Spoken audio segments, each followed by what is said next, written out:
Ganesha tutorials YouTube ಚಾನೆಲ್ಗೆ ಸ್ವಾಗತ. ಈ ಚಾನೆಲ್ ಅನ್ನು ನೀವು ಮೊದಲ ಬಾರಿಗೆ ನೋಡುತ್ತಿದ್ದರೆ ಸಬ್ಸ್ಕ್ರೈಬ್ ಮಾಡಿ ಹಾಗೂ ಬೆಲ್ ಐಕಾನ್ ಅನ್ನು ಪ್ರೆಸ್ ಮಾಡಿ. मेरे प्यारे बच्चों, आज मैं 8वीं कक्षा के पाठ पढ़ा रही हूँ.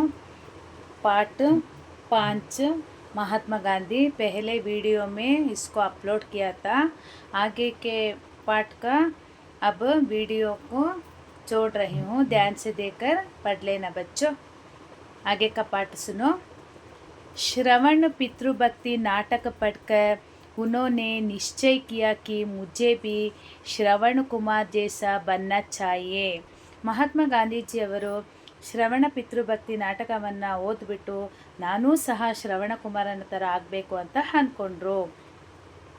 हरिश्चंद्र नाटक देखकर उन्होंने सोचा कि हर एक को हरिश्चंद्र की तरह संकट सहकर भी सच्चाई का पालन करना चाहिए. ಹರಿಶ್ಚಂದ್ರ ನಾಟಕವನ್ನು ನೋಡಿಬಿಟ್ಟು ಯೋಚನೆ ಮಾಡಿದ್ರು, ಪ್ರತಿಯೊಬ್ಬರೂ ಸಹ ಹರಿಶ್ಚಂದ್ರನ ಥರ ಸಂಕಟ ಬಂದಾಗ ಸತ್ಯದ ಪಾಲನೆಯನ್ನು ಮಾಡಬೇಕು. ಉನ್ಕಾ ಯಹ ನಿಶ್ಚಯ ದೃಢ ಹುವಾ. ಅವರು ಈ ಥರ ನಿರ್ಧಾರವನ್ನು ತಗೊಂಡ್ರು. ಬಚ್ಪನ್ ಸೆ ಉಸ್ ಸತ್ಯ ಪ್ರೇಮನೆ ಹಿ ಹಾಗೆ ಉನ್ಹೇ ಸತ್ಯ ತಪಸ್ವಿ ಬನಾಯ. ಬಾಲ್ಯದಿಂದಲೇ ಅವರು ಸತ್ಯವನ್ನು ಹೇಳೋದ್ರಿಂದ ಅವರು ಸತ್ಯ ತಪಸ್ವಿ ಆದರು. ಏಕ್ ಅವ್ರ ಘಟನಾ ಹೇ. ಇನ್ನೊಂದು ಘಟನೆ ಇದೆ ಅವರ ಜೀವನದಲ್ಲಿ ನಡೆದಿದ್ದು. ಗಾಂಧೀಜಿ ಕೆ ಬಾಯಿನೇ 25 ರೂಪಾಯಿ ಕರ್ಜ್ ಲಿಯೇತೆ. ಗಾಂಧೀಜಿಯವರ ಅಣ್ಣ 25 ರೂಪಾಯಿಯನ್ನು ಸಾಲ ಮಾಡಿದ್ರು.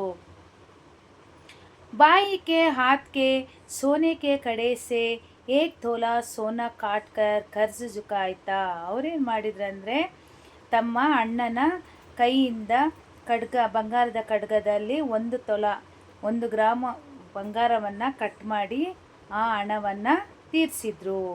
ಗಾಂಧಿ ಕೋ ಇಸ್ ಚೋರಿ ಕೆ ಕಾಮ್ ಸೆ ಬಹುತ್ ದುಃಖ. ಈ ಥರ ಕಳ್ತನ ಮಾಡಿದ್ದನ್ನು ಅವರಿಗೆ ತುಂಬ ದುಃಖ ಆಯಿತು. ಉನ್ನೋನೆ ನಿಶ್ಚಯ ಕಿಯಾ ಕಿ ಭವಿಷ್ಯ ಮೇ ಕಭಿ ಚೋರಿ ನೈ ಕರುಂಗಾ. ಅವ್ರು ನಿರ್ಧಾರ ಮಾಡಿದ್ರು ಭವಿಷ್ಯದಲ್ಲಿ ಯಾವತ್ತೂ ಅವರು ಕಳ್ತನ ಮಾಡೋದಿಲ್ಲ. ಪಿತಾ ಸೆ ಮಾಫಿ ಮಾಗ್ನೆ ಕಿ ಬಾತ್ ಸೋಚಿ. ನಂತರ ಅವರೇನು ಮಾಡಿದ್ರು, ತಂದೆ ಹತ್ರ ಕ್ಷಮೆಯನ್ನು ಬೇಡಬೇಕು ಅಂತ ಯೋಚನೆ ಮಾಡಿದ್ರು. ಪರ್ ಪಿತಾ ಕೆ ಸಾಮ್ನೆ ಜಾನೆ ಕೆ ಹಿಮ್ಮತ್ ನಾ ಹುಯಿ. ಆದರೆ ತಂದೆ ಎದುರು ಹೋಗಿ ನಿಲ್ಲೋದಕ್ಕೆ ಅವರಿಗೆ ಏನು ಧೈರ್ಯ ಬರಲಿಲ್ಲ. ಸಾರಿ ಘಟನಾ ಪತ್ರ ಮೇಲೆ ಲಿಖಕರ್ ಗಾಂಧಿನೇ ಪಿತಾ ಸೆ ಸಜಾ ಮಾಂಗಿ. ನಡೆದಂಥ ಎಲ್ಲ ಘಟನೆಯನ್ನು ಒಂದು ಕಾಗದದಲ್ಲಿ ಬರೆದು ತಂದೆಗೆ ಒಪ್ಪಿಸಿ ಅವರ ತಂದೆ ಹತ್ರ ಕ್ಷಮೆಯನ್ನು ಕೇಳಿದ್ರು.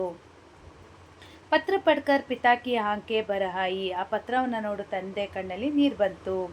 ಗಾಂಧೀಜಿನೇ ಹಮೇಶಾ ಕೆ ಲಿಯೇ ಚೋರಿ ಕಿ ಆದತ್ ಛೋಡ್ ದಿ. ಅವತ್ತಿಂದ ಅವರು ಕಳ್ತನ ಮಾಡೋದನ್ನು ಬಿಟ್ಟರು. ಪಿತಾ ಕೆ ಆಂಸು ದೇಕರ್ ಗಾಂಧಿ ಕೋ ವಿಶ್ವಾಸ ಹೋ ಗಯಾ ಕಿ ಪಿತಾನೇ ಮುझे ಕ್ಷಮಾ ಕರ್ ದಿಯಾ. ಅವ್ರ ತಂದೆ ಕಣ್ಣೀರನ್ನು ನೋಡಿ ಅವರಿಗೆ ವಿಶ್ವಾಸ ಆಯಿತು, ತಂದೆ ನನ್ನನ್ನು ಕ್ಷಮಿಸಿದ್ರು ಅಂತ. ಅಹಿಂಸಾ ಸತ್ಯ और धर्म के दृढ़ निश्चय ने गांधी को महात्मा बनाया.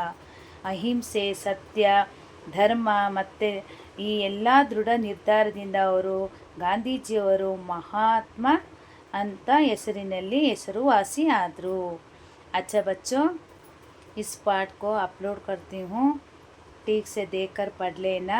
नोट्स को बायो लिंक में डालती हूँ, देखकर पढ़ लेना. ಲೈಕ್ ಮಾಡಿ, ಶೇರ್ ಮಾಡಿ, ಸಬ್ಸ್ಕ್ರೈಬ್ ಮಾಡಿ. ಡೌಟ್ಸ್ ಇದ್ದರೆ ಕಮೆಂಟ್ ಮಾಡಿ. Thank you.